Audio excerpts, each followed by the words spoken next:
स्त्रियों का धर्म है, विवाह के बाद में स्त्री का धर्म है कि अपने ससुराल में जाकर के अपने कुल देवी देवता की सदैव नियम से पूजन करे। अपनी ससुराल में जाकर अपने पति के महाराज जब गोत्र मिल जाता है, पति का वह कुल मिल जाता है, तो कुल स्वामिनी की पूजा करे, कुल देवता की पूजा करे, पितरों का पूजन करे। स्पष्ट लिखा है कि तू बेटा अब वहां पर जाकर अपने पितरों को पूजना, उनका आशीर्वाद लेना, देवता, पितर, अतिथि। और ध्यान रखना, यदि द्वार पर कोई मांगने वाला आए ना तो वो खाली हाथ ना जाए। तेरे द्वार पे जो मांगने आए, जो हमारे पास है उसके अनुसार कुछ ना कुछ देना, क्योंकि जो द्वार पे पात्र लेकर के खड़ा होता है भिक्षा मांगने के लिए, वो एक बहुत बड़ी शिक्षा देता है महाराज। हमारे द्वार पर जब कोई मांगने आता है तो वो हमें बहुत बड़ी शिक्षा देता है। बोले उसके हाथ में जो कटोरा, जो पात्र रखा होता है जिसको लेकर वो मांग रहा होता है, उसके भिक्षा मांगने के साथ में यदि हमने उसके पात्र को खाली छोड़ दिया, वो हमारे घर से निराश होकर लौट गया, उसके हमने पात्र में कुछ नहीं डाला, तो महाराज उसके मन में यही भाव आता है कि मैं भी पहले तेरे ही जैसा था। जैसा तू सेठ बना है ना, भगवान की कृपा से तुझे सब मिल गया, मैं भी पहले तेरे ही जैसा था। मेरे द्वार पे भी कोई मांगने आया था लेकिन वो खाली हाथ चला गया, तो बोले वो खाली हाथ गया तो उसका कटोरा आज मेरे हाथ में आ गया। यदि आज मैं तेरे द्वार से खाली हाथ चला गया तो आज तो तू सेठ बना है, यदि तेरे द्वार से खाली हाथ गया तो कल ये कटोरा मेरी जगह तेरे हाथ में आ जाएगा।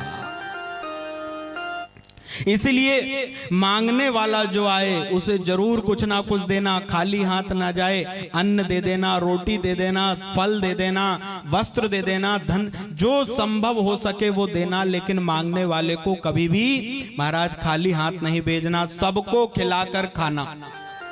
अपने घर में जो बड़े हैं, सास ससुर गुरु महाराज, घर में जो भी हैं, सबको भोजन कराने के बाद में भोजन करना। फिर महाराज समय बदला और एक और सिस्टम चल गया। बोले पति पत्नी एक ही थाली में भोजन करने लगे। साथ साथ खाने से प्रेम बढ़ता है कहते हैं। हाँ, शास्त्र कहता है कि महाराज प्रेम नहीं बढ़ता। पति पत्नी यदि एक साथ खाएंगे तो प्रेम नहीं बढ़ेगा, झगड़ा बढ़ेगा। बोलो शंकर भगवान की। हाँ, अपना जूठा कभी किसी को नहीं खिलाना। सप्त ऋषियों की ऋषि पत्नियां कह रही हैं अपना जूठा कभी किसी को नहीं देना।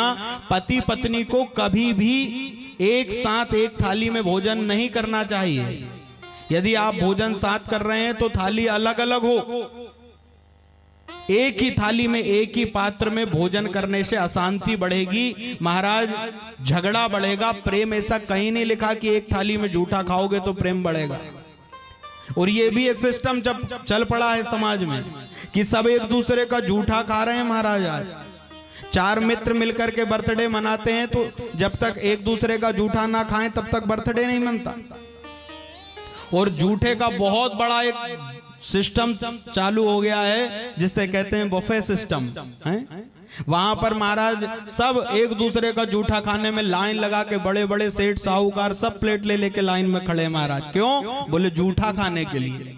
हाँ, सब जूठा खा रहे हैं। शास्त्र इसकी आज्ञा नहीं देता। यदि हमारा जूठा किसी ने खा लिया है तो ये पाप बन गया है, ये हमारे लिए दोष बन गया है। कभी किसी को जूठा खिलाए नहीं और कभी किसी का जूठा खाए नहीं। पति पत्नी को भी कभी जूठा नहीं खाना चाहिए। एक ही पात्र में भोजन ना करें। देवता का, पितरों का, अतिथियों का सम्मान करें। और कहती है ऋषि पत्नियां कि व्रत, उपवास और धर्म को कभी नहीं छोड़ना। एक सनातन धर्म कि बिटिया जब बहू बन करके जाती है तो ध्यान रखना बेटा, तू जीवन में जो व्रत उपवास करेगी ना उसका सुफल तेरे परिवार को मिलेगा, तेरे पति को, तेरे बच्चों को, तेरे माता पिता, जो सास ससुर के रूप में तेरे माता पिता है, पूरा परिवार है। तेरा जीवन सुखी होगा यदि तू व्रत करेगी, यदि तू नियमों को साधेगी, यदि तू उपवास करेगी। और ध्यान रख, तीर्थ यात्राएं तो करना लेकिन अपने पति की अनुमति लेकर के करना। तीर्थों में जाना एक मनुष्य, सफल मनुष्य जीवन के लिए तीर्थ यात्राएं आवश्यक हैं, लेकिन पति को साथ लेकर या पति की अनुमति लेकर जाना। पति यदि मना कर दे तो तीर्थ यात्रा का भी त्याग कर देना, बिना पति की आज्ञा के नहीं जाना। सुंदर सजना, 16 श्रृंगारों को धारण करना, लेकिन कब? बोले जब पति घर में हो तब तू 16 श्रृंगार करना, सजना उसके लिए। लेकिन पति यदि परदेश में है, घर से बाहर है, तो इन सब चीजों से मुख मोड़ लेना। ये ऋषि पत्नियां पार्वती को सिखा रही है। हर एक हिंदू सनातन धर्म की मां के लिए ये शिक्षा है। और बेटा, इन सौभाग्य चिन्हों को कभी उतारना नहीं। मांग में जो सिंदूर लगाए, महाराज विवाह के समय मांग में सिंदूर लगाया जाता है। हाँ, गले में हार, महाराज मंगलसूत्र पहनाया जाता है, हाथों में चूड़ियां, महाराज पैर में बिछिया, ये सब सौभाग्य चिन्ह हैं। इनको कभी उतारना नहीं, क्योंकि जो सौभाग्य चिन्ह को उतार दे उसे वैधव्य, उसे विधवा कहा जाता है। महाराज जिसका पति इस संसार में ना रहे, वो स्त्री अपने सौभाग्य चिन्हों को उतारती है। इसलिए ध्यान रखना कि मांग का सिंदूर कभी मिटना नहीं चाहिए, गले का मंगलसूत्र हटना नहीं चाहिए, हाथों की चूड़ी और पैर में बिछिया हमेशा रहे, इस बात की गांठ बांध लेना। लेकिन आज के समय में महाराज सौभाग्यशाली जो स्त्रियां हैं, उनको देखकर कई बार भ्रम हो जाता है कि ये सौभाग्यशाली हैं या इनका पति संसार में नहीं है। महाराज माफ करना, लेकिन बदलता हुआ समय हमें जो कुछ करवा रहा है वो गलत है। हमें सौभाग्य चिन्ह धारण करने में महाराज शर्म आने लगी है, मांग में सिंदूर लगाने में शर्म आ रही है, गले में मंगलसूत्र पहनने में शर्म आ रही है। ये सनातन नहीं है, ये सनातन नहीं है। सौभाग्नि विभूषण हीना और विधवन के श्रृंगार नवीना। महाराज गोस्वामी जी ने मानस में तक ये बात लिख दी कि इस तरह महाराज सौभाग्यशाली स्त्री, हिंदू सनातन धर्म की कोई महिला जिसका पति हो और वह सौभाग्य चिन्हों को धारण ना करे, तो ये उसका दुर्भाग्य है। महाराज इससे बड़ा दुर्भाग्य दूसरा नहीं हो सकता। मांग में सिंदूर लगे, सिंदूर लगाने का महत्व है, शास्त्रों में सिंदूर की महिमा दी गई है। अब सिंदूर तो ना जाने कहां चला गया, दुनिया भर के मांग टीके आ गए बाजार में। महाराज सिंदूर है ही नहीं उनमें दूर दूर तक कहीं, और उसको भी इतना छोटा सा लगाते हैं कि वो कहीं दिख ना जाए महाराज की मांग में टीका लगा है। हाँ, माफ करना, हम शाहदा में आप लोगों की बात नहीं कर रहे महाराज, दूसरी जगह देख कर आए। हाँ, लेकिन निवेदन ये करेंगे कि माथे पर बिंदी, मांग में सिंदूर, गले में मंगलसूत्र, पैरों में बिछिया, हाथों में चूड़ी, इस तरह हमेशा इन सौभाग्य चिन्हों को धारण करके रहना। और महाराज सौभाग्य चिन्हों को हमने छोड़ा, सनातन की रीतियों को हमने छोड़ा, शास्त्रों की नियमावली को हमने छोड़ा, और फिर परेशान होते हैं तो सोचते हैं कि कोई चमत्कार आ जाए और हमारे जीवन में समस्याओं को हटा दे। हाँ, नियम से हम हट रहे हैं और फिर चमत्कार सोचते हैं कि महाराज कोई मिश्रा जी ऐसा चमत्कार बता दे कि हमने जितने काम किए वो सब एक तरफ और वो चमत्कार हमें पार लगा दे। तो इस भ्रम में मत रहना, दुनिया का कहीं का चमत्कार आपको पार नहीं लगा सकता। हाँ, फिर तांत्रिकों के पास जाएंगे, ज्योतिषों के पास जाएंगे, फिर हम महाराज बीमार पड़ गए जैसे तो डॉक्टर के पास जाते हैं, ऐसे ही अपनी समस्याओं के समाधान के लिए फिर हम उपाय ढूंढने लगते हैं कि मेरी समस्या कैसे, महाराज मेरी समस्या का समाधान हो, मैं कौन सा उपाय कर लूं। और उपाय करने के लिए परेशान हैं, उपाय कर रहे हैं लेकिन सही नियम नहीं निभा सकते। यदि हम शास्त्रों की नीति पर चले, सही नियम निभाए, सनातन को पकड़े रखें, तो हमारे जीवन में परेशानियां आएगी ही नहीं। ये शिव पुराण कह रहा है। और नियमों से हटेंगे तो फिर महाराज परेशानियां जीवन में आएगी ही। ऋषि पत्नियों ने कहा कि न उखले न मूसले न वृद्धया दृष्टदपे न यंत्र के न देहल्याम सती न प्रवसेत क्वचित। बेटा देहरी पर ओखली, मूसल, झाड़ू और महाराज सिल, ये सारी चीजें कभी भी देहरी पर ना रखना। आज ऋषि पत्नियों ने बताया कि इन चीजों को देहरी पर नहीं रखना और ध्यान रखना सदैव सदैव अपने पति के अनुकूल रहना।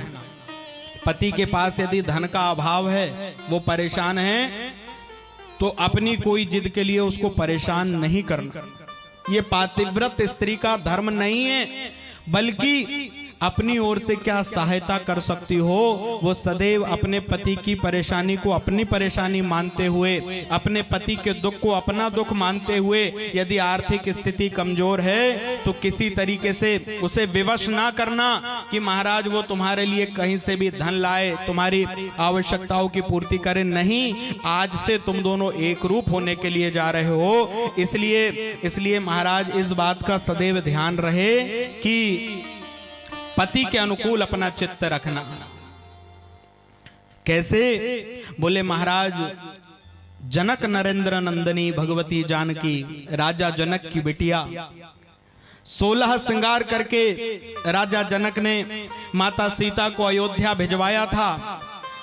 चक्रवर्ती नरेश महाराज दशरथ की कुलवधू और भगवान श्री राम की प्राण बल्लभा जानकी। लेकिन जब महाराज पिता ने 2 वचन मांग लिए कैकेयी मां के कहने पर और भगवान वनवास जाने के लिए तैयार हुए, तो सीता मैया ने भी हाथ जोड़ करके अपने सास ससुर पति के चरणों में निवेदन किया कि अयोध्या में सीता का अब कोई काम नहीं है। यदि मेरे पति वनवास जा रहे हैं, मेरे पति वहां पर महाराज कंद मूल फल खाएं और मैं यहाँ रह करके 56 भोग स्वीकारूं, ये मेरी माँ ने मुझे नहीं सिखाया। मेरे पति वहां कुशा के आसन पे सोएं और मैं यहाँ पर महाराज मखमली गद्दों पर सोऊं, ये मुझे नहीं सिखाया गया। मेरे पति वहां कंटकीर्ण मार्गों पर कांटे और पत्थरों में चलकर जाएं और मैं यहाँ रेशमी वस्त्रों के ऊपर चलूं, ये मुझे नहीं सिखाया गया। मेरे पति के साथ ही मैं जैसा जीवन वो जिएंगे, मैं वैसा जीवन जीने के लिए तैयार हूं। और महाराज राजा दशरथ, माता कौशल्या आदि रानियां और स्वयं राम जी के चरणों में जानकी ने अनुनय विनय करके माने और वनवास को स्वीकार कर लिया। वनवास सीता को नहीं दिया था राजा दशरथ ने, केवल राम जी के लिए वनवास था, लेकिन पातिव्रत को निभाने के लिए माता सीता ने भगवान श्री राम के साथ में वन जाना स्वीकार कर लिया। फूल उठाना जिस सुकुमारी को भारी हो, आज वो कंटकीर्ण मार्गों से भगवान राम के पीछे पीछे चल रही हैं। भैया लक्ष्मण साथ में हैं और देखो अपने पति के जीवन में जब प्रतिकूलता आई, राजकाज सब त्याग दिया, वनवासी वेश में भगवान आ गए। माँ जनक नंदिनी वैदेही ने भी वनवासी वेश धारण कर लिया और